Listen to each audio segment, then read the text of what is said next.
Bueno, pues esta es una reflexión para iniciar precisamente una conferencia sumamente interesante y que, considerando la propuesta que tenemos como AMEP de que los servicios de salud mental sean incluyentes, pues esta tarde tenemos la participación de la doctora Lucía Amelia Ledesma Torres, quien nos va a impartir la conferencia Implementaciones y políticas de salud mental y adicciones para población en situación de migración o de movilidad. Bueno, no habíamos tenido el gusto de conocerla, sin embargo, ustedes van a ver que es una persona que se ha dedicado a trabajar, a estudiar y trabajar intensamente. Ella es licenciada en psicología con especialidad en el área de psicología clínica. Cuenta con un máster en neuropsicología clínica, otro en neurociencias, cuenta con una maestría en bioética, otra maestría en neuropsicología y educación, también una maestría en psicología de la salud, es doctorante en bioética, tiene un doctorado en psicología, rama neurociencias, cuenta con un diplomado en bioética y derecho. Además, tomó una formación en psicoterapia cognitivo-conductual en el Instituto Albert Ellis de Nueva York. También cuenta con una formación en neuropsicología forense. Así fue y ha sido profesor en la UNAM, en la Escuela Superior de Medicina del Instituto Politécnico Nacional y en la Universidad Panamericana. Su trayectoria profesional se ha desarrollado principalmente en el sector público, realizando actividades clínicas y de investigación en el campo de la psicología y la neuropsicología clínica, aplicada a pacientes con patologías neurológicas y psiquiátricas, tanto en los ámbitos de la psiquiatría, de la neurología, así como de la neurocirugía. Actualmente es directora general de Políticas de Salud Mental y Adicciones en la CONASAMA, que es la Comisión Nacional de Salud Mental y Adicciones de la Secretaría de Salud del Gobierno de México. Es autora y coautora de artículos científicos y de divulgación sobre patología psiquiátrica resistente, entre otros temas vinculados a las neurociencias aplicadas. Además, es autora y coautora de protocolos en atención durante la pandemia por COVID-19 para la intervención psicológica y neuropsicológica y de guías institucionales de atención en salud mental. Pues como verán, la doctora Lucía, pues parte de su vida, una gran parte de su vida se ha dedicado a estudiar. La verdad es que tiene un currículum muy interesante, muy amplio. Y bueno, yo quiero agradecerle haber aceptado nuestra invitación para participar esta tarde con nosotros en este tema tan importante que es la situación de las personas migrantes. Bienvenida, doctora Lucía, y ya usted puede compartir en el momento que usted lo considere. Muchas gracias. Muchas gracias, maestro. Para mí es un honor, pues mucho estudio, pero no puedo poner mi cámara con luz adecuada. Así es que voy a estar conectada también a su vez en otro dispositivo para que puedan ustedes verme y escucharme. Muchísimas gracias. Pues bueno, nuevamente un honor para mí participar en este espacio pues tan importante que congrega pues a todos los compañeros, colegas, psicólogos, psicólogas en todo el país. Y pues bueno, desde luego que reconocemos el gran liderazgo del maestro José Gutiérrez y agradecemos el espacio otorgado para la CONASAM. Muchas gracias también a todos y a todas por el honor de contar con su tiempo en esta sesión que sí tiene pues un gran sentido humanitario, que tiene pues muchas aristas que son susceptibles de ser analizadas, que también representa de alguna forma pues un horizonte que hay que analizar con autocrítica, que hay que analizar también con la esperanza de sumar esfuerzos, que en ese camino estamos y que esos esfuerzos puedan verse plasmados en acciones concretas más allá de la retórica, que sin lugar a dudas pues tiene un lugar fundamental para la implementación de diversas acciones, pero pues como también decimos coloquialmente, pues la retórica puede volverse pues un contexto o un espacio totalmente insustancial si no llegan los servicios a quien tiene que llegar. Y en ese sentido, pues me voy a permitir hacer el uso de la voz en este espacio académico sobre una presentación. Les dejé ahí en esta portada, justo y tal cual como recientemente la presentamos con compañeros de Secretaría de Gobernación, compañeros pues que están también trabajando en las salas de acción de atención migratoria, de personas en movilidad, y que también es importante escuchar diversas ópticas en donde nos llevan a convivir tanto a profesionales de la salud en general, profesionales de la salud mental, profesionales no especializados en salud mental, pero pues que atienden componentes relacionados con la salud integral, y algunos otros compañeros y compañeras que tienen que ver con otras disciplinas o áreas del conocimiento, como son áreas jurídicas, áreas que también tienen que ver con trabajo social, áreas que tienen que ver también con algunos otros matices de seguimiento migratorio y que a su vez conviven con aspectos de seguridad nacional. En fin, de alguna manera, pues estas temáticas nos sitúan en la posibilidad también de poder acercarnos a diversas ópticas que representan como tal el tema que nos trae el día de hoy, las implementaciones en políticas de salud mental y adicciones para población que se encuentran en situación de migración y o de movilidad. Y hago énfasis en este sentido porque cuando hablamos de estas implementaciones en políticas de salud mental y adicciones, se requiere conjuntar esfuerzos, se requieren tener ópticas interdisciplinarias, se requieren en el caso del escenario que represento, que es el escenario pues gubernamental, pues una serie de esfuerzos que se suman, pero también de obstáculos o limitaciones que se pueden o que podemos encontrar en el camino. Entonces, pues bien, dicho esto, hay algunos temas estratégicos que se derivan de las cuestiones asociadas a implementaciones puntuales en políticas de salud mental y adicciones en la temática que nos ocupa. Estos temas estratégicos que desde la Comisión Nacional de Salud Mental y Adicciones, con el liderazgo de nuestro comisionado nacional, el maestro Francisco José,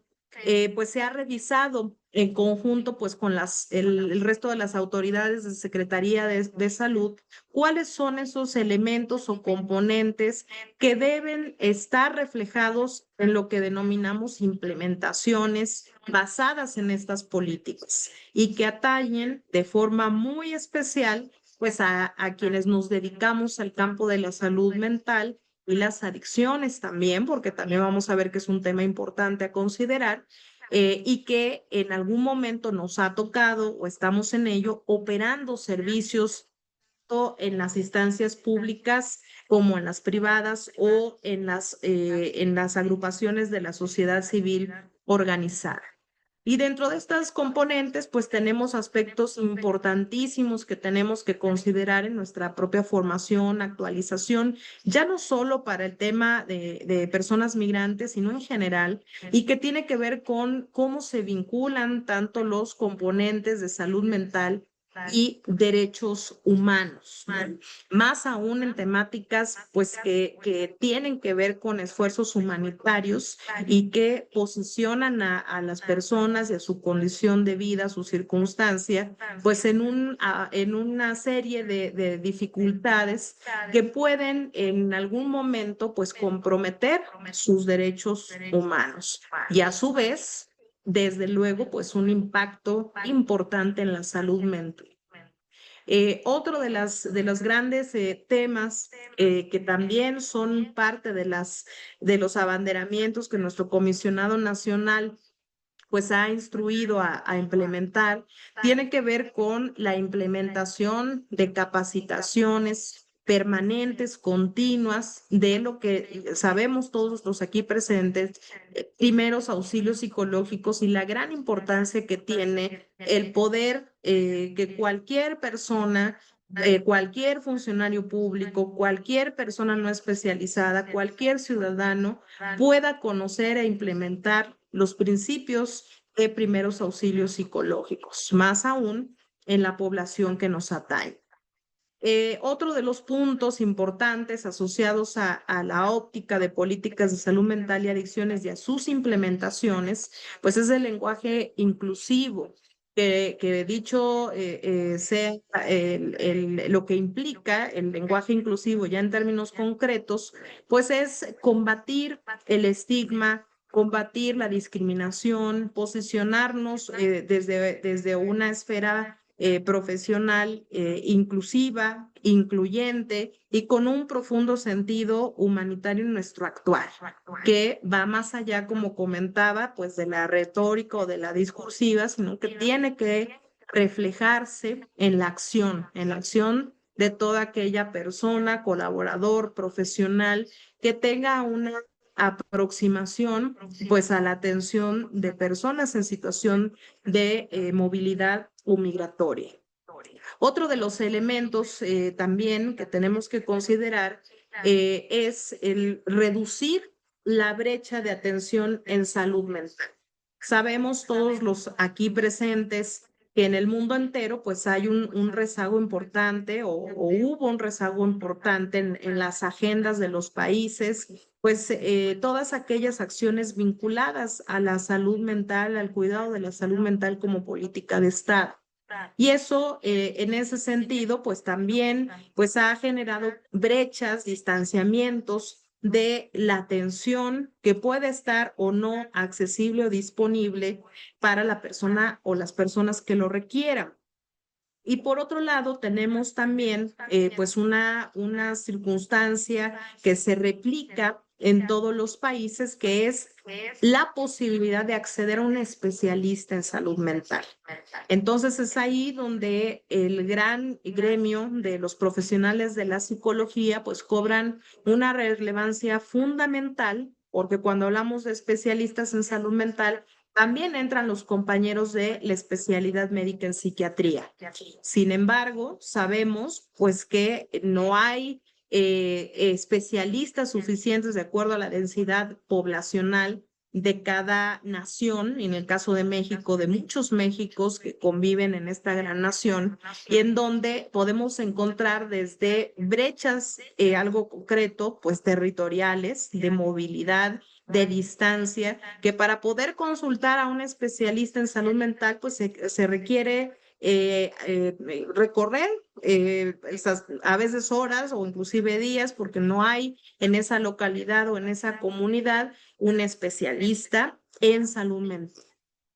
Por la cantidad de profesionistas en salud mental ahora del rubro de psicología, pues tenemos una fortaleza en ese sentido, sobre todo cuando hablamos de esa brecha para reducir la tensión, porque somos más, pero a la vez también hay que reconocer que falta capacitación al respecto, aún siendo especialistas en el campo, por ejemplo, de la psicología, o sabemos también la alta heterogeneidad que hay en la formación de los profesionales de la psicología. Entonces, cuando nos remitimos a este punto 5 como un programa de acción para reducir la brecha en salud mental, pues hay que considerar todos estos matices y eso incluye la formación y la capacitación de personal de salud no especializado en salud mental que pueda ser capacitado y tener las habilidades para realizar primeros auxilios psicológicos, para poder detectar de manera oportuna elementos generales que se pueden detectar en alguna persona y también tener la posibilidad y el conocimiento de referir, de cómo referir. Otro de los puntos estratégicos es el abordaje de problemas de salud mental en situaciones de emergencia y de urgencia, según sea el caso. Sabemos, y ya también lo revisaremos en un momentito más, pues lo que ha representado la reforma en materia de salud mental y adicciones, publicada en el 2022, que da un lugar importante a la implementación de protocolos de urgencias y de emergencias en el contexto de hospitales generales, en el contexto de situaciones emergentes que requieren la activación de primeros respondientes ante un sismo, ante una catástrofe natural, ante un evento generado por el hombre, entre otros. Y ya se reconoce en ese aspecto en nuestra ley mexicana la importancia detener y generar implementaciones en este sentido. Otro de los puntos estratégicos relacionados con el tema que nos ocupa es el burnout o el síndrome de estar quemado o el del cuidador, dependiendo de la nomenclatura que usemos, pero pues que tiene que ver con la naturaleza de la actividad que tenemos como servidores públicos o que tenemos como prestadores de servicios. En el entendido de que son servicios prestados a una persona o varias personas o un grupo de personas que tienen o que presentan pues una serie de estrés o de percepción de estrés personal vinculada a circunstancias difíciles de enfrentar, que hay pues una serie de manifestaciones vinculadas a desajustes emotivos propios de lo que sucede en esa circunstancia, y cuando estamos los profesionales expuestos al ejercicio de nuestra profesión, pero tenemos que manejar, gestionar pues todas estas angustias que las personas que estamos atendiendo pues presentan, sabemos que estamos en riesgo de presentar alguna complicación emocional como esta u otras, y cuáles serían pues en ese sentido las estrategias para su cuidado, pero sobre todo cómo hacemos para implementarlas hacia el interior pues de las organizaciones. Entonces, son parte de los puntos estratégicos que tenemos como política para la nación que considerar cuando hacemos implementaciones a este respecto, y lo que implica en términos también de complejidad logística y de sumar esfuerzos y a través de qué mecanismos. Entonces, entrando ya en materia, cuando hablamos de movilidad humana como una realidad estructural con la que estamos conviviendo más en el caso de México como país, que sabemos que es un país de origen en su estructura, pues es un país que tiene personas en tránsito continuamente, que hay personas que se quedan a residir en México, que hemos tenido el historial también de apoyo humanitario hacia otros países o naciones que han estado enfrentando desde situaciones climáticas, golpes de Estado, entre otros, y también pues una política de ayudar o facilitar el retorno a sus naciones, ¿no? En el caso pues coyuntural que hoy estamos viviendo, con un contexto político, un contexto geopolítico inclusive muy particular, pues sabemos que este tema adquiere una importancia mayor, sobre todo porque estamos hablando pues de nuestros compatriotas, de nuestros compañeros, de nuestros hermanos ciudadanos mexicanos que están viviendo en otro país y que pues ha implicado pues un proceso de retorno humanitario, pero para que tenga esa atribución de retorno humanitario, pues tienen que darse las condiciones de atención humanitaria. Considerar que en un corte de 2023, imagínense, más de 782,000 personas solicitaron asilo o protección internacional en México. Fenómenos como, me gustó mucho la frase con la que inició el maestro también, en relación un poco pues a que hay que considerar que hay caldos de cultivo que se dan en los fenómenos sociales, inclusive de carácter antropológico, que convergen en situaciones vinculadas a la violencia, a la pobreza, a las crisis climáticas, crisis humanitarias, conflictos sociopolíticos, y que pues esto intensifica sin lugar a duda pues los flujos migratorios, la necesidad de salvaguardar la propia vida, la de la familia, la de los seres queridos, y estar dispuestos a renunciar pues a una identidad que representa el mudarse, el moverse por este tipo de circunstancias o de horizontes que son proclives para tomar decisiones drásticas, como el renunciar a una parte de la identidad que corresponde pues a quienes nos identificamos con sentido nacionalista inclusive, ¿no? La migración en ese caso pues no es como tal el problema. El problema es las condiciones en las que se presentan muchas de estas circunstancias que obligan a las personas a estar en movilidad y que nos sitúan ante un espejo en lo que representa pues la condición humana en situaciones altamente vulnerables que requieren, reitero, sí políticas públicas integrales que existen, pero se vuelven letra muerta si no existen como tal las implementaciones que corresponden de manera inmediata y desde luego con un enfoque en derechos humanos. Sabemos, los que estamos aquí presentes, pues lo que implica un proceso de ajuste psicológico, un proceso ya en términos más técnicos vinculado a un trastorno adaptativo secundario, pues a lo que enfrentan las personas que están en riesgo de movilidad o de migración por las condiciones adversas comentadas. Y bueno, pues parte de esos ajustes psicológicos que pueden tornarse en una circunstancia patológica o psicopatológica que requiere pues un manejo especializado, pues están aquellas denominadas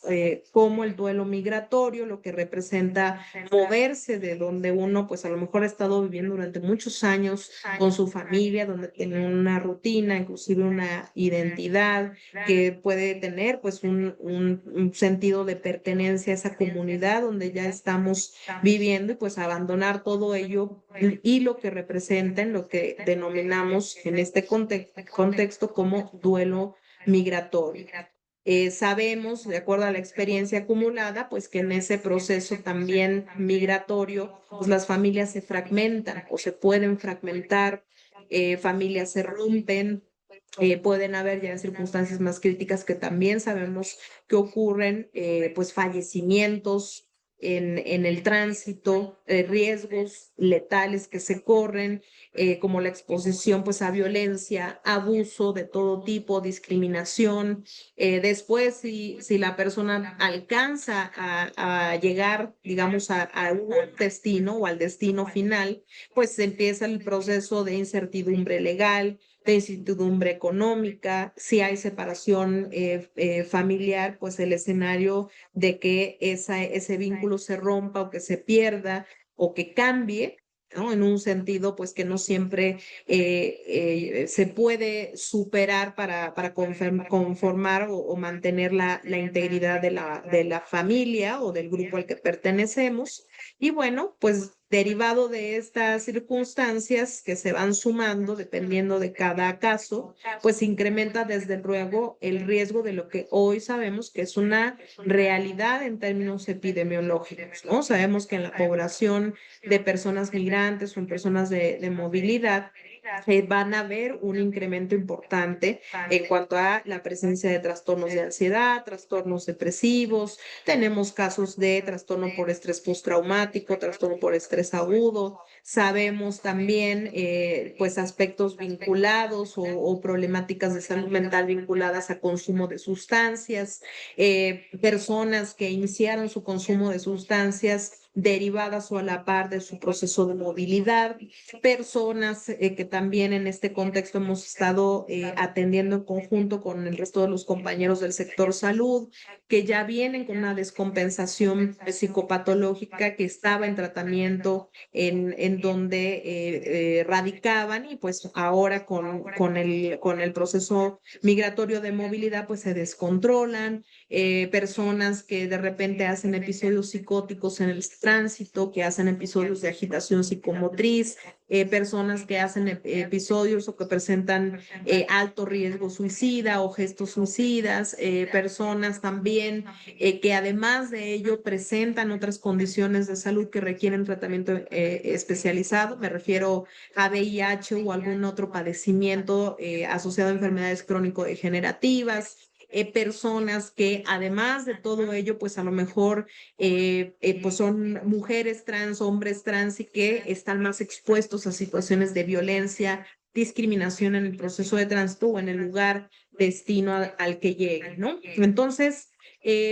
todo este panorama que se plantea y que tiene su representación epidemiológica en números, pues nos llevan con mayor razón a estar cercanos y a generar en términos de responsabilidad profesional, pero también de responsabilidad legal, pues una serie de preceptos que vienen desde nuestra Constitución Política Mexicana, que es principalmente el derecho a la protección de la salud sin discriminación, lo que les comentaba al respecto de la Ley General de Salud, que también a su vez marca en la reforma de salud mental y adicciones, pues la atención prioritaria a grupos en situación de alta vulnerabilidad, lo que nos marca la ley de migración y que se vincula con lo que les comentaba de garantizar los derechos humanos a las personas que están en esta circunstancia, y eso implica a su vez acercarlos a los servicios de salud, que incluye desde luego el componente de salud mental.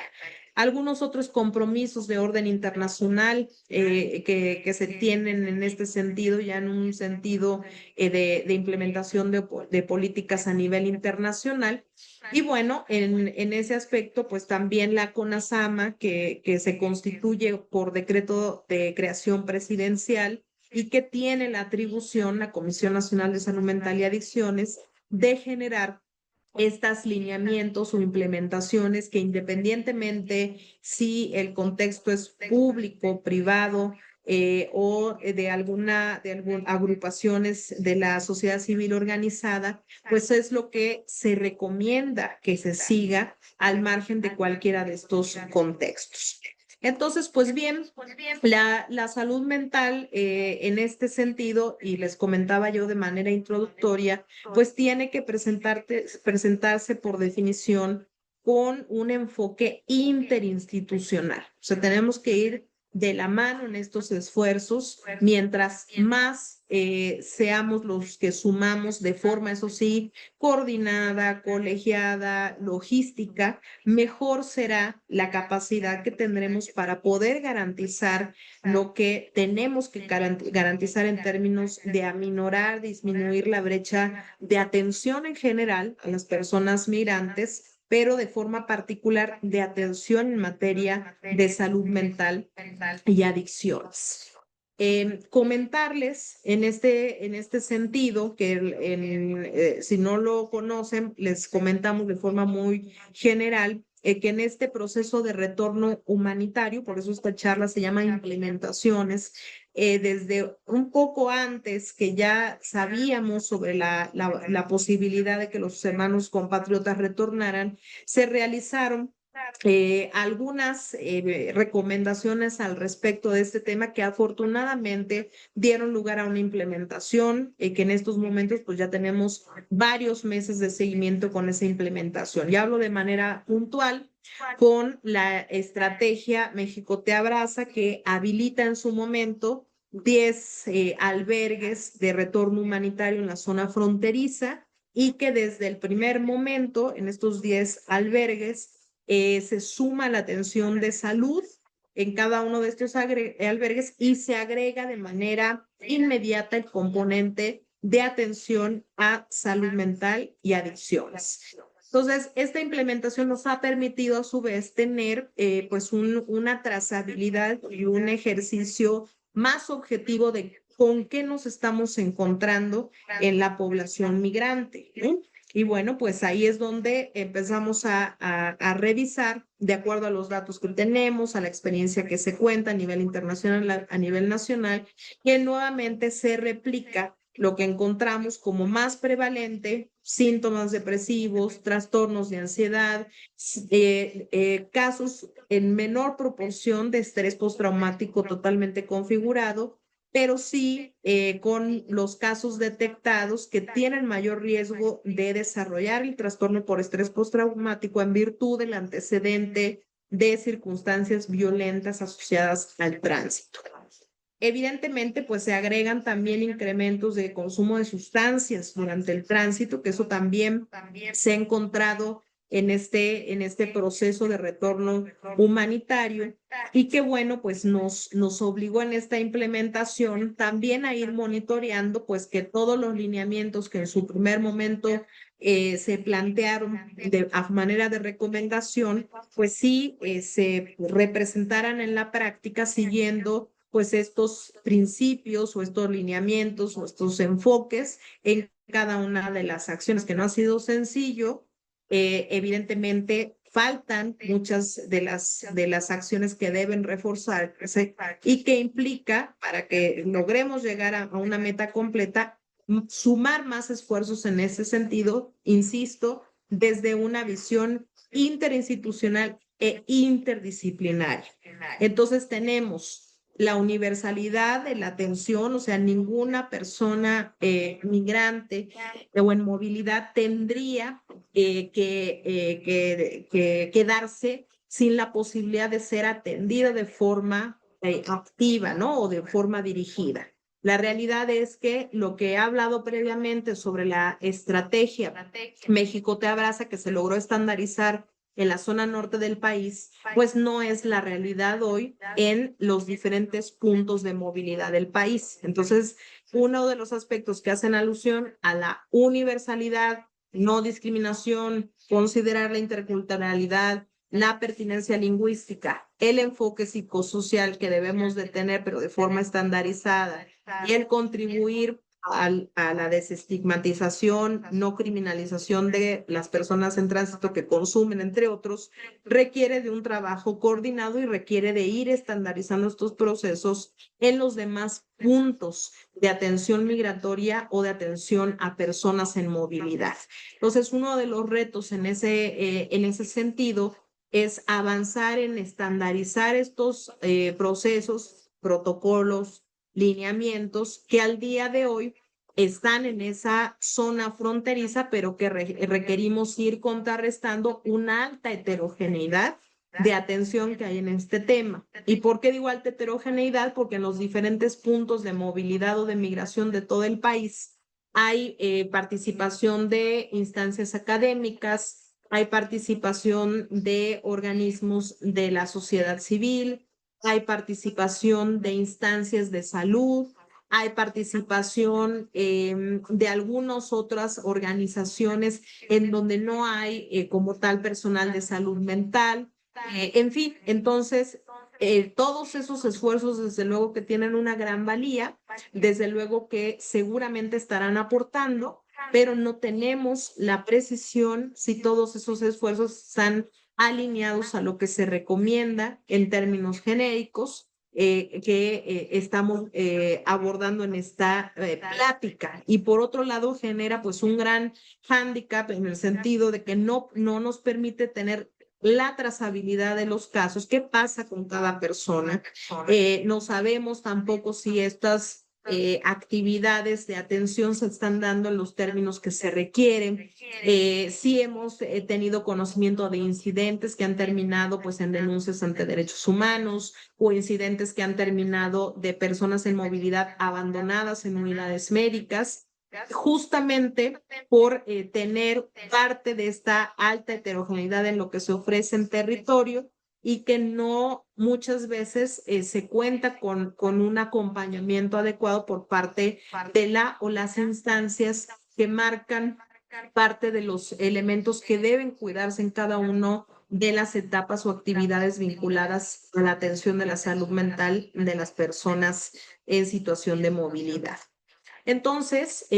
parte también de lo que estamos haciendo tiene que ver con capacitación. Estamos trabajando con capacitación a personal de albergues, que no todos son del gobierno. Hay albergues que son de carácter privado, de organizaciones. Estamos trabajando ya con las dependencias migratorias para estar en el mismo canal, como decimos coloquialmente. Hay un gran desconocimiento que va en el sentido de ir también estandarizando a qué nos referimos con determinados conceptos y acciones. Y eso es lo que implica el gran reto de la capacitación y que vaya en un sentido de ir solventando las limitantes que se pueden tener o las áreas de oportunidad en el proceso de las implementaciones que están en curso.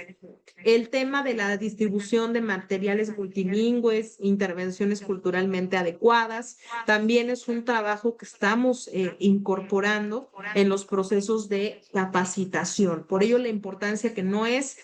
capacitar por capacitar, sino capacitar de forma adecuada y revisar si esa capacitación está teniendo pues un reflejo en las atenciones que se dan.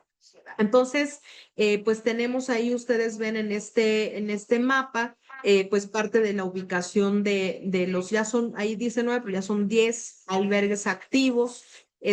Uno de ellos está ahorita con poco tránsito de personas en movilidad, está con guardia permanente, pero son en total 10 en las 6 entidades que están participando en esta estrategia con protocolos estandarizados y que pues bueno, tienen ahí un corte de 22 de mayo, yo creo que ya estamos, déjenme les digo con precisión en cuántas atenciones ya tenemos sumadas, y les comento esto porque afortunadamente logramos incorporar en la plataforma de seguimiento pues la trazabilidad de los casos, cuántos casos recibimos, qué tipo de atención se le da, qué diagnósticos tenemos en ese sentido. Ya tenemos 3,501 atenciones al corte del día de hoy. Y bueno, pues es lo que nos permite también tener información sobre qué cosas tenemos que modificar, tenemos que mejorar, qué otros elementos tenemos que incluir. Aquí no me paso todavía la diapositiva porque implica también este esfuerzo, pues una adecuada coordinación con los prestadores de servicios. Todos sumamos, ¿no? En estos momentos, pues estamos teniendo coordinación con compañeros psicólogos o no especialistas en salud mental que provienen desde IMSS Bienestar, que provienen de ISSSTE, que provienen de Secretaría de Salud de los estados, y también con el propio personal o compañeros de la CONASAMA que están en los diferentes estados fronterizos. Otra de las implementaciones que estamos también poco a poco sensibilizando a las zonas de retorno humanitario es difundir el servicio para toda la nación de la línea de la vida, ¿no? Tenemos desde aproximadamente desde diciembre que con el liderazgo de nuestro comisionado se logró fortalecer la capacidad instalada de la línea de la vida para atención a la nación. Hoy alcanzamos pues una capacidad instalada suficiente para que quien llame en cualquier momento, en 24 horas, 365 días del año, pueda recibir la atención de alguno de los especialistas que atiendan esa llamada. Seguimos todavía fortaleciendo la línea de la vida y ven el número en pantalla. Y bueno, pues tenemos un acumulado hasta el 21 de mayo, ya es un poquito más, de 89,857 llamadas desde el 7 de enero que la presidenta de la República da el anuncio de esta capacidad instalada de la línea de la vida a la fecha, ¿no? Entonces, pues esto ha representado un gran esfuerzo de todos los compañeros y compañeras, colegas, de nosotros, de ustedes, que están trabajando pues de manera muy comprometida en la línea de la vida y dando atención a la nación. Y aquí, este ha sido también parte de la casuística que tenemos, que también todos estos datos se están analizando, pasan al Observatorio Mexicano de Salud Mental y Adicciones de la CONASAMA. Y bueno, pues vamos analizando también cómo va el comportamiento de la línea de la vida, qué tipo de usuarios recurren a ella. Ya tenemos desarrollado el módulo complementario de atención a personas migrantes o en movilidad que están en México, con el objetivo de ir cruzando información, pero pues ahí ven ustedes parte de las diferentes problemáticas por orden, digamos, porcentuales que se plantean en las llamadas, ¿no? Casos asociados a depresión, casos asociados a ansiedad en los primeros lugares. En un tercer lugar, solicitud de información de dónde atenderse presencialmente, otras muchas asociadas a condiciones de violencia intrafamiliar, otras que requieren intervención de primeros auxilios psicológicos. Y bueno, pues aquí un aspecto importante que hemos estado observando son aquellas vinculadas al consumo de sustancias, que es una problemática que poco a poco pues también ahí nos vamos adelantando en la medida de lo posible a las estrategias que representa ya el proceso de implementación en curso y que se van vinculando a los datos que nos permiten tomar decisiones. Entonces, ven ustedes en esta estadística, aclaro, solo línea de la vida, como en primer lugar tenemos atenciones asociadas a consumo de estimulantes de tipo anfetamínicos, ¿no? Y después siguen las otras sustancias que también pues sabemos que han ido en ese sentido en aumento en el mundo entero y de forma particular en México. Otro de los datos importantes, por ejemplo, es que alrededor de un 80% del total de las llamadas que se reciben se logran solventar los motivos de atención en esa llamada. Y un porcentaje restante requieren a lo mejor de otro tipo de intervenciones, como puede ser el remitirlos a alguna instancia de carácter presencial o un porcentaje ya menor a las urgencias en salud mental reales que implica la movilización, por ejemplo, del 911 o de los sistemas de activación de urgencias de los estados, los CRUM o asociados, que implica pues llegar al domicilio de la persona. Ese solamente es el 0.5% de las llamadas. Entonces, ¿qué les quiero decir con esto? Que esta herramienta o este recurso o este servicio es un servicio que estamos poniendo a disposición,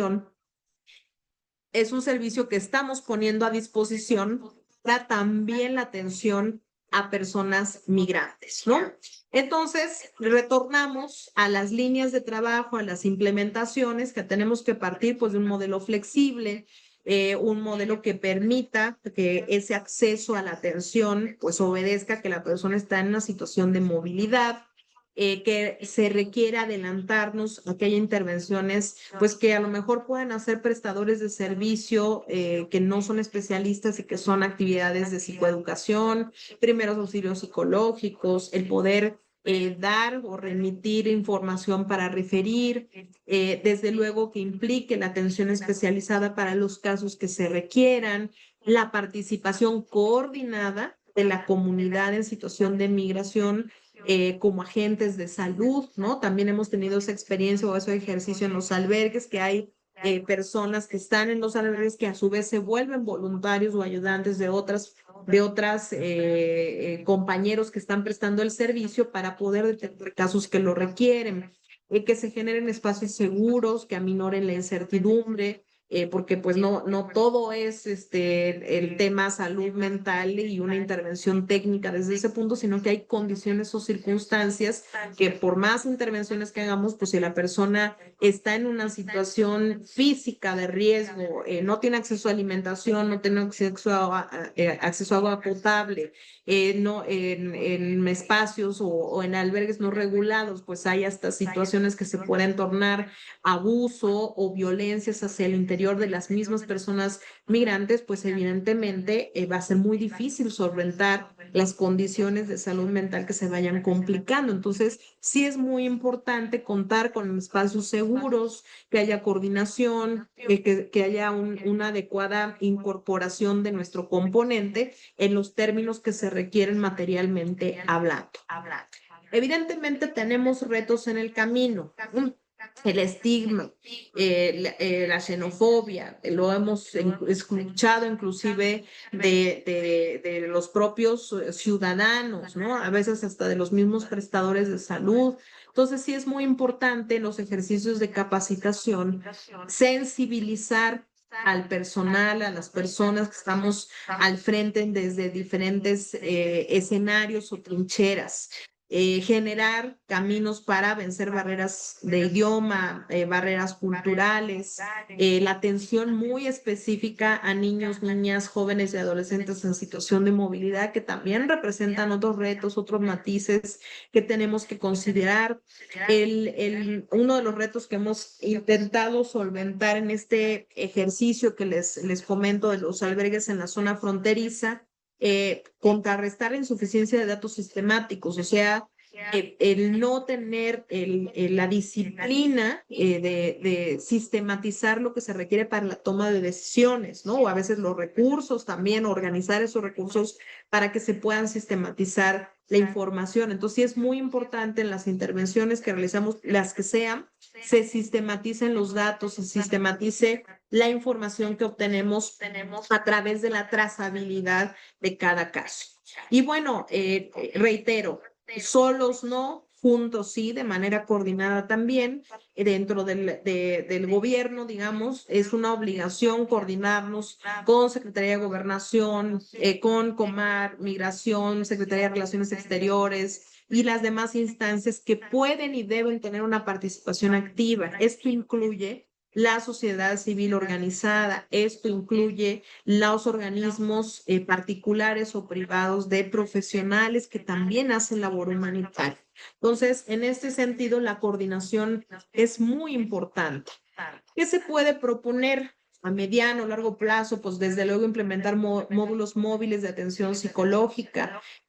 ya como un mecanismo estandarizado, crear rutas de atención para población en situación de migración que tienen ya problemas de crisis emocionales, que tienen problemáticas de consumo, anticiparnos a que eso va a ocurrir y que estos protocolos sean o estén estandarizados en todos los puntos que tenemos tránsito o movilidad de personas migrantes.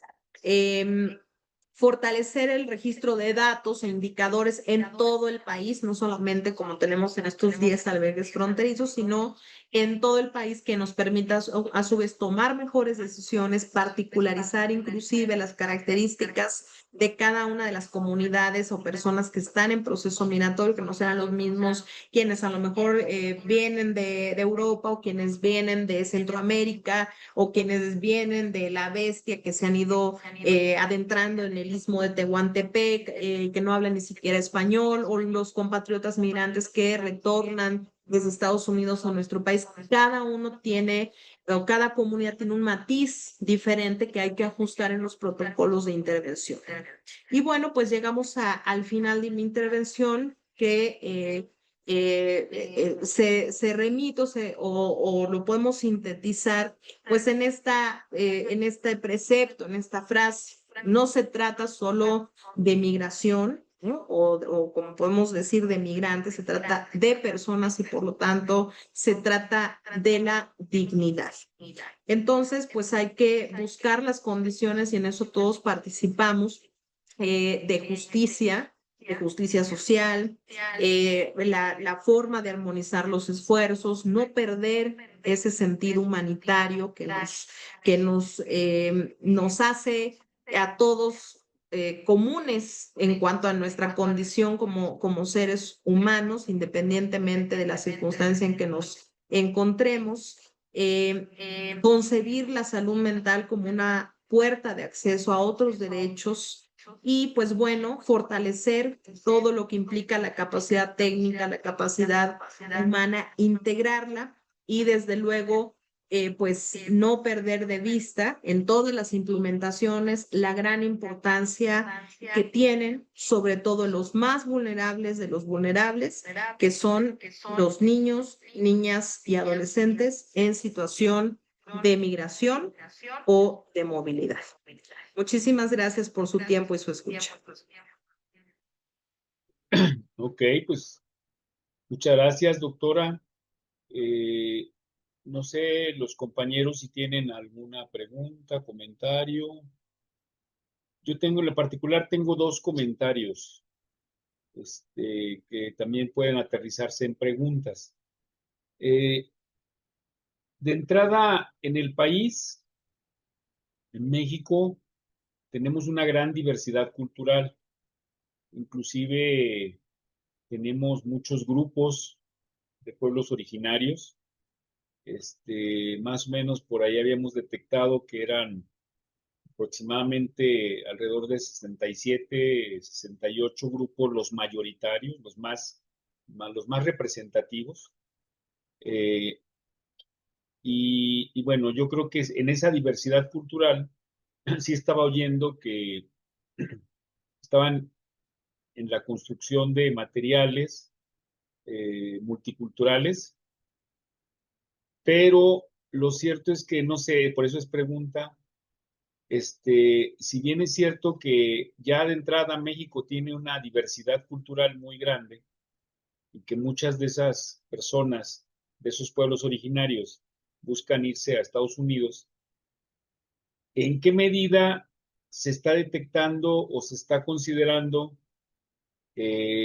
los grupos de pueblos originales de otros países que están, o cómo lo están abordando, o si lo están considerando? Porque si nosotros tenemos una gran diversidad, pues me imagino que en los otros países también debe haber algo, ¿no? Esa es una. Y dos, eh, ¿en qué medida, no sé si están detectando o van a detectar, ahorita se maneja la categoría, pues, de personas en situación de migración, pero sí entiendo que hay grupos como muy específicos que deben ser detectados, como niñas, niños y adolescentes, mujeres, pero también yo he visto que en algunas ocasiones también personas con discapacidad o adultos mayores resulta que están en migración. Y eso da otros elementos que habría que considerar en esta atención, ¿no? Por ejemplo, yo no sé, y a lo mejor habría que considerarlo, por ejemplo, en el caso de adultos mayores en situación de migración, que a lo mejor no hay tantos, pero puede haber que hay algunos, ¿en qué medida si están considerando también aspectos como en la construcción de los materiales, aspectos de la gerontología o de aspectos de, por ejemplo, si van personas sordas, si están pensando lo de cómo abordar la cuestión de asesoría, lenguaje de señas, no sé, son algunas ideas, algunas consideraciones. Claro que sí, no, sin lugar a dudas son consideraciones que representan en la observación o la pregunta en el comentario, pues la gran complejidad y el reto que tenemos en este sentido, ¿no? Y por ejemplo, les voy a comentar algo que a lo mejor ejemplifica parte del primer comentario. Tenemos en la zona del Istmo de Tehuantepec, del sureste de México, sabemos pues que hay personas en tránsito, por ejemplo, que vienen hasta de Nigeria, ¿no? Entonces, no hablan inglés, no hablan español, y además, dentro de estas personas que vienen de Nigeria, tratamos de detectar, porque a ver, ahora consigamos a un traductor que hable no nigeriano, sino dialectos distintos que a su vez tienen. Entonces, este es un dato real, ¿no? Por ejemplo, una realidad. Pero en estos albergues que les comento, donde pasan por ese istmo de Tehuantepec, son albergues de la organización civil que presenta, o diferentes organizaciones civiles que presentan, pues la posibilidad de atender a esta población. Como tal, no está estandarizada, por eso hacía yo mucho énfasis en el estandarizar las atenciones, pero también tener un observatorio al respecto para saber la necesidad. Porque si no se sabe la necesidad, entonces ahora ya sabemos que hay una población ahí inmigrante que tiene estas características, nos permite pues tomar decisiones, pero a su vez esas decisiones en ese sentido pues depende quién está haciendo la implementación. Entonces, si la implementación la está realizando pues un organismo privado, ¿cuál es el mecanismo, ¿no? Para poder adentrarnos y ayudarles, acompañarles a ese organismo privado o a esa organización particular a que implemente acciones al respecto? Que esa es una. La otra es si hay albergues vinculados al gobierno, unos de estos albergues no tienen el componente todavía. No hablemos ya del de salud mental y adicciones, hay el de salud en general, ¿no? Entonces, esta recomendación que nosotros estamos haciendo como Comisión Nacional de Salud Mental y Adicciones es justamente tener en el radar todos estos espacios, albergues que existen en el país y que tienen matices diferentes en la población que atienden. Este es uno, ¿no? Que hay personas pues que vienen, por ejemplo, ¿no? Como les comentaba, de Nigeria, más otros, ese solo es un ejemplo, y que es muy difícil articular una acción concreta porque ya la barrera de la comunicación es el problema de inicio, ¿no? En otro de los casos, como lo he planteado, cuando tenemos otros grupos prioritarios, que pueden ser adultos mayores, que pueden ser inclusive, hablar de discapacidad, pues sí, dentro de la discapacidad vamos a encontrar discapacidad psicosocial y tenemos en ese sentido pues el gran espectro de lo que representa personas en situación de movilidad o migración que vienen ya con alguna enfermedad crónica desde el punto de vista psiquiátrico o neuropsiquiátrico. Sí hemos tenido casos de personas adultas mayores inclusive que están cursando con un proceso de deterioro cognitivo. Entonces, sí hay particularidades que se incrustan con algo que comenté de refilón, que tiene que ver con personas que quedan abandonadas en unidades médicas, porque pues no hay una persona, un tutor, familias fragmentadas, y por otro lado, pues empiezan a surgir otras problemáticas que si no se atienden de manera preventiva, nos ponen también en jaque y en poder dar una solución integral cada uno de estos casos con los matices en particular. Entonces, en este momento es un momento, pues es un momento y una oportunidad histórica porque se está ya incrustando de forma más tangible, primero el componente de atención a la salud en términos integrales, ¿no? Que si la persona viene con una condición de diabetes, pues tenga su insulina, tenga su medicamento, ya se tenga un censo en donde sabemos quiénes vienen o se detecte de forma inmediata, eso ya está incrustado el componente de salud mental y adicciones, reitero, en este ejercicio de los 10 albergues fronterizos del gobierno federal, pero falta armonizar el resto. Y ahí estoy leyendo un comentario que creo que hace alusión. Dice, en el refugio de mujeres violentadas del DIF de Guadalajara hemos recibido usuarias migrantes, por ejemplo, víctimas de violencia sexual, que esa es otra. Está muy interesante este comentario porque también vienen de repente personas, familias en situación de migración, pero también en situaciones de violencia intrafamiliar. Y ahí ocurren situaciones pues de escaparse de esa realidad adversa en situación de migración y llegan, por ejemplo, a este otro tipo de albergues. Entonces son situaciones de alta complejidad y pasa otro. Algunas personas en situación de migración no eligen no llegar a ningún albergue porque tienen temas asociados a delincuencia organizada. También sucede eso. Entonces, no deciden no pasar por los albergues con el objetivo pues de no ser registrados. Sin embargo, eso si no se maneja de forma adecuada, también en la comunicación de esta información podemos generar un estigma para la persona en situación de migración. Entonces, sí, falta mucho por hacer, hay matices que atender, que van, desde luego la generación de materiales son muy importantes, pero también tenemos personas en situación de migración que tienen analfabetismo, presentan analfabetismo funcional, o esto, ¿no? Que hay discapacidades sensoriales, pues que no les permite a lo mejor pues tener acceso a una información, pues como alguna otra persona que no tenga estas limitantes. Entonces, todos estos matices yo lo pongo también en otro sentido. Vámonos a la prestación de servicio de un ciudadano mexicano en alguna de las prestaciones de servicios públicos o privados que tengan acceso, que la atención de salud mental, vamos a hablar solo de la especializada,